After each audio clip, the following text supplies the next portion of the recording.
Ngayong araw mga guys, game 2 na nga po pala to ng Binangonan Lakehounds versus Quezon. At kung sino nga po mananalo dito ay siya na nga po ang champion. Bale, revanse nga lang to dun sa laban kanina. Kaya tara, samahan nyo ako, supportahan natin tong Binangonan. Let's go! So, ayun po nagpasukan na nga po dito yung first 5 ng bawat team at maya maya lang kislapan na nga to mga guys. Na-rebound ni Ramos, binigay kay Solis, easy 2 points. Yes! Daday nagmamadali mukhang dederatso, Daday dire-diretso sa basket. Talagang iniwanan nga po yung 5 kalaban.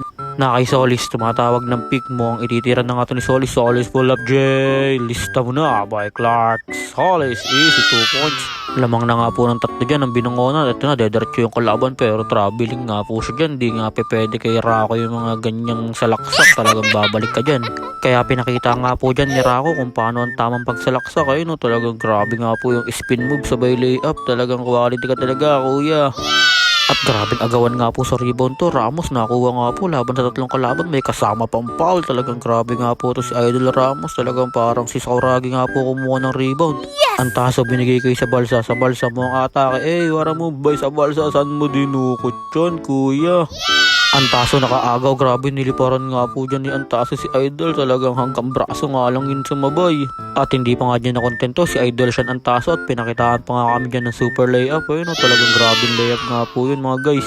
At binigay na nga po kay Daday ang bola, testingan nga po, balikat sa balikat. Warang move by Daday, hindi nga lang po pumasok yun mga guys, sayang. Wow. Pero pinakitaan na ako dito ni Idol Levy. Ayun, Levy nagmamadali, easy 2 points by Idol Levy Virtus.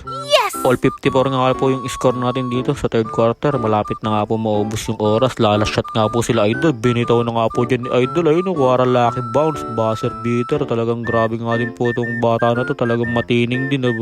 Ilang tres na nga po ang binibitawan dyan ni Idol. At naka-buzzer beater pa nga po siya dyan ngayong third quarter. Wow. Pero hindi naman papayag dyan si Idol sa balsa. Kaya bumawi ka agad siya dyan ng tres. Sa balsa for 3.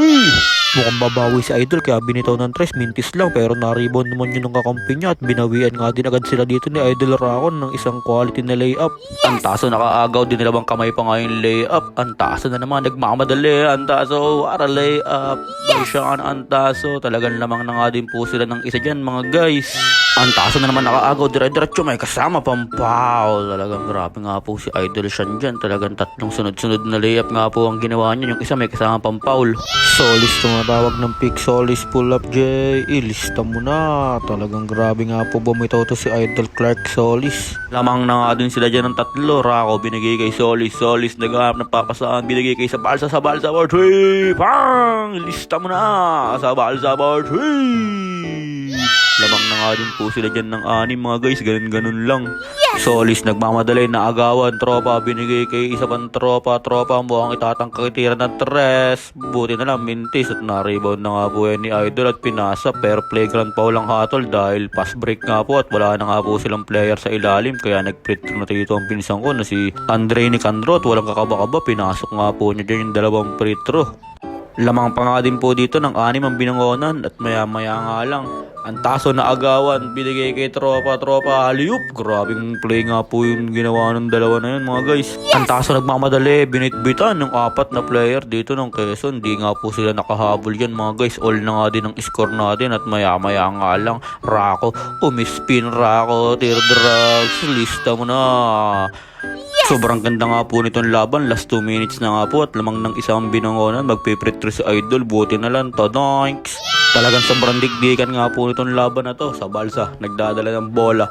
Sa balsa, pinasa pero naagawan ni tropa. Ayun, agawan nga po sila. Buti na lang kumatol ng foul dyan yung referee dahil niyakap nga daw po ni tropa si Idol Cedric sa balsa. Lamang pa nga din po sila ng isa dito mga guys at magpiprit through nga po si Idol sa balsa. Unang pagbubuslo. Lista mo na, grabe, hindi man lang sumayad sa ring yung free throw ni Idol Cedric. Yes! At ganun nga lang po mga guys, lamang na nga po sila dyan ng dalawa at malapit na nga po maubos yung oras natin. Sean Antaso hindi pa nga din po kontento, iniwanan nga po lahat ng defender dyan mga guys. Easy layup by Sean Antaso, lamang na nga po sila dyan ng 4 mga guys. Napatimeout nga po dito ang Quezon dahil sa ginawang layup nga po ni Idol Sean Antaso. Talagang mukhang naaamoy na nga dito ng binungkunan Lakehounds ang kanilang pag-champion dito sa regional. Talagang tambak na nga din po dito ang Quezon dahil ilang pretro nga po ang pinasok ng binungkunan at ayun mukhang nagtatangkapan tumira tong Quezon. Mintis na rebound nila, syempre wala na sila ibang gagawin dyan kundi pumaul kaya pinaul na nila si Daday. At mukhang si Daday na nga ang tatapos nito para champion na nga sila. Ayun no, talagang di na nga pinamintis ni Daday yung pretro niya at talagang tuluyan ang tinambakan tong Quezon mga guys. At mukhang ito na nga yun mga guys, congrats nga po pala binungkunan ng Lakehounds regional champion.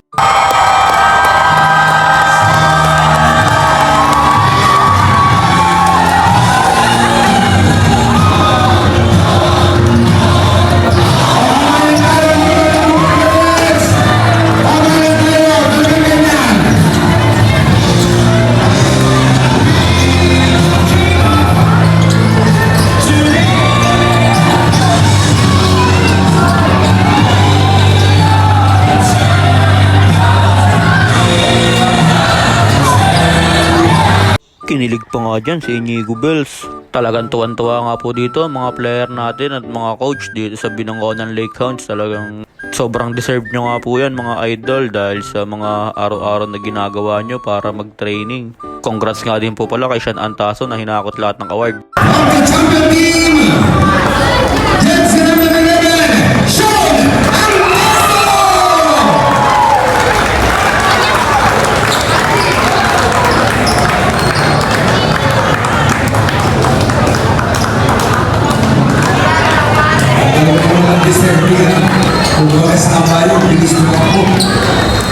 Mythical 5 nga po yung award niya, saka season MVP, tas finals MVP pa nga po. Grabe, talagang hakot award nga po dyan si Idol Sean Antaso, pero sobrang deserve naman po niya yung mga award na in-award sa kanya kanina mga guys. Kaya tuwan-tuwa po dito lahat ng player at mga coach. Ayun, si Coach Raul, si Coach J. Talagang pambilis nga po ng panahon. Dati kami yung tumatalon-talon sa ganyan pag liga na ng municipal o kaya provincial. Ngayon nanonood na nga lang po kami dito. Kaya sa mga bata dyan, magpalakas lang kayo na magpalakas, magpakondisyon kayo at makinig kayo lagi sa mga coach nyo para maisalang nga din po kayo sa mga ganitong klase ng liga. Huwag kayong titigil magpakondisyon hanggat di nyo pa naaabot yung mga pangarap nyo. Ayun, no, nagpicturan na nga din po dito yung mga coaching staff natin dyan, si Coach Merv, si Coach Raul at si Coach J at si Coach Tyron. Talagang solid nga po itong apat na coach na to. Ang dami nyo nga po dyan matututunan sa kanila mga guys. Kaya yun lang, maraming salamat nga po pala sa walang sawang pagsuporta at sa palagi panonood. Follow nyo na si Ninin Vlogs. Ingat po kayo palagi. Congrats Lakehounds, bye bye!